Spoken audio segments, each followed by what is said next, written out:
A lovely day ahead or a pleasant evening, ladies and gentlemen. Boom tarat tarat, boom tarat tarat, tararat tararat, boom boom.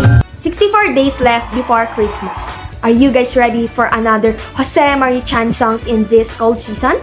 As we approach another celebration for this year? How are you?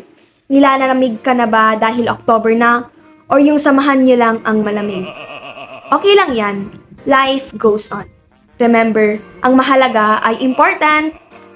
Anyways, this is Reginald Caril M. Fabro, your trustworthy, madaldal, nakakahilo at laging nahihilong vodcasteries for today. And you're tuning in to Flection's Vodcast Episode 1. For today's episode, it's finally time to talk about what I've learned as a person, as a student, as the eldest daughter, and in every other aspects. Though, realistically speaking, this is kind of exaggerated because I really didn't feel as if a big change has happened to me recently. Anyways, when we say life lessons recently, it's like I am given the opportunity to stand as if I am Bill Gates, Henry C., or Elon Musk to share about my life as if it is really relevant. When in fact, I am just a simple person living a simple life with a simple dream, but with high expectations and standards. Joking aside, life as a grade 12 student is really difficult, especially considering how the pandemic has changed me in all ways, and specifically mentally and emotionally. And it wounded me like how my crush has put me in a hopelessly romantic situation. Joke. I've made a lot of adjustments, adaptations, and even self-reflections to further allow and help myself to adjust to what senior high brings to my life. As a 12th grader, it is undeniable and inevitable that we are given lots of tasks to accomplish since our curriculum and quality of education advances as we age, and that will benefit us intellectually and as we apply these lessons in our practical daily life. Therefore, I become humbled every time I make a mistake because as a perfectionist during my younger years, everything seems so unfamiliar to me, especially when they are not getting aligned with what I want to happen in my life recently. Thus, I tell myself, Reg, malpas tumit lang eta. Reg, dat ka lang ito'y whole universe or multiverse. Reg, okay lang eta, ihibit mo. And as I comfort myself, it becomes an episode of breakdowns. Which is why through these ups and downs, and rights or lefts, recently, I just learned that although I am experiencing challenges and overcoming the pressure put upon me or others towards me, it is important to prioritize your health. So, related to this adjusting session I have to do to cope and keep up with, that's when I realized that it is actually important to be optimistic and good things doesn't come easily. I easily lose my patience if I do not see any progress or positive changes lately, which makes me inconsistent at times. Thus, this makes it more difficult for me to adjust to this senior high school life.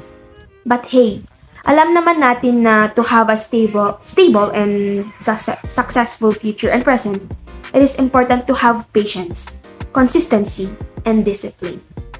Good things come to those who wait kahit hindi ka niya hinintay. But never give up and always try.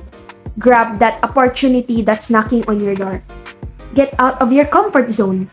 Maximize your time. And eventually, you'll adjust better and more effectively. Do not pressure yourself too.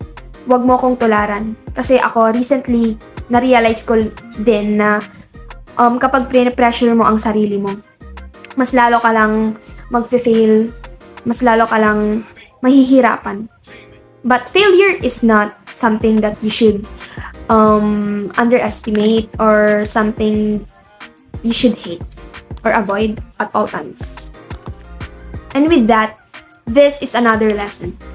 Enjoy youth and live life to the fullest by making friends and going on adventures like romanticizing life. But do not neglect your responsibilities. I always tell that to myself. This actually hits a lot because I've always spent my entire year revolving around my studies without knowing how much time I've already lost to cherish my youth. It doesn't mean that us students may have been enjoying indicates that we are irresponsible, neglectful, pariwara, and selfish. As the cliche goes, you only live once.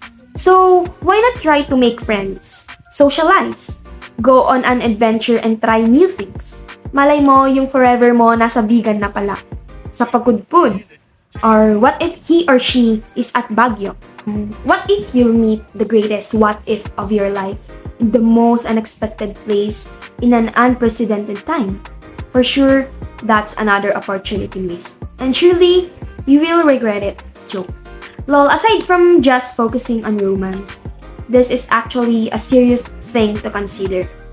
Just for once, and even if only an hour a day or once to twice a week, how about you give yourself some time for yourself? To rest and heal. Since if you try to ease and break slightly from that pressure you put onto yourself, you'll actually appreciate and recognize life's importance better and in a greater perspective. That's one of the lessons I've learned recently. I always tell that to myself. Kasi I can actually achieve this by learning how to manage my time, by learning what things to prioritize, though hindi ka naman niya priority. Tas priority mo siya, so that's nagsaim. And learn about the ways in going out of your comfort zone. That's what I tell to myself. Gaya nga ng sabi ko kanina, try and try, you will never lose anything if you try. You will only either learn or win, and it's up to you on how to respond to defeat. And yes, you might be thinking right now, I tell that to myself, this is very idealistic and not that realistic. But in my opinion, if I keep on having that mindset, I will lose the opportunities that I might actually have. Syempre, I tell myself, it's hard to enjoy life when life itself is the one that's hindering me from doing so. But I realized that we can actually convert this mindset into a more positive one and turn what ifs into reality if we do something to make it work and not just being pessimist about it. It's really difficult, but I know that with these capabilities that I have and the experiences that I have learned from my mistakes, I can overcome what life is about to bring. So, to my fellow students or other casual listeners who are listening to this vodcast, even adults who are past their youthful era, it's not too late to take a break and discover more. Leisure time does not equate to irresponsibility. It is a form of rest, of self-love, and even healing. I have learned that we should not deprive ourselves of what we want because if we only focus on working and working and working and studying and heavily being productive, we will be burnt out. Eventually, that's one of the causes of our breakdowns. Worst case scenario, you will not get to spend time with your greatest what if. No, I'm just joking. Nga pala, this is so random but I have also learned that communication with understanding and comprehensiveness is really important. Especially at this age where we are still figuring things out and we think irrationally sometimes. I have observed that when our friend circle have a misunderstanding, we always tend to formulate opinions and conclusions without getting to ask each other's insight first. And that results to a messed up situation. Of course, kahit wala kang kausap, kahit wala kayong label ng kausap mo, sa lahat ng tao pala, learn how to communicate properly. I tell that to myself. That's the bare minimum. And I also feel great and accomplished knowing that I've also become more emotionally and mentally mature. Less than a month is left before I officially become labeled as a major, and that actually scares, excites, and pressures me at the same time. But the good thing is, I feel like I am ready to conquer what lies ahead, since I became more responsible and independent as time passes by. And with these life lessons that I have learned, for sure, I can overcome, like how others have to. Pero wala namang pinagkaiba kung major or minor ka na. aside from you are already in your legal age, if you are already a major. You still have to be disciplined. Don't make legality as an excuse for reckless and irresponsible decisions, because you are facing greater responsibilities and fulfillments ahead. You have to help your family, yourself. Kailangan mo nang itaguyod ang sarili mo. Sometimes nga, you have to financially support yourself. And that's another lesson I have learned. And to be more practical and to save more money. Since my other siblings are also studying, it is getting more difficult for my family for my parents, to be specific, to support our needs.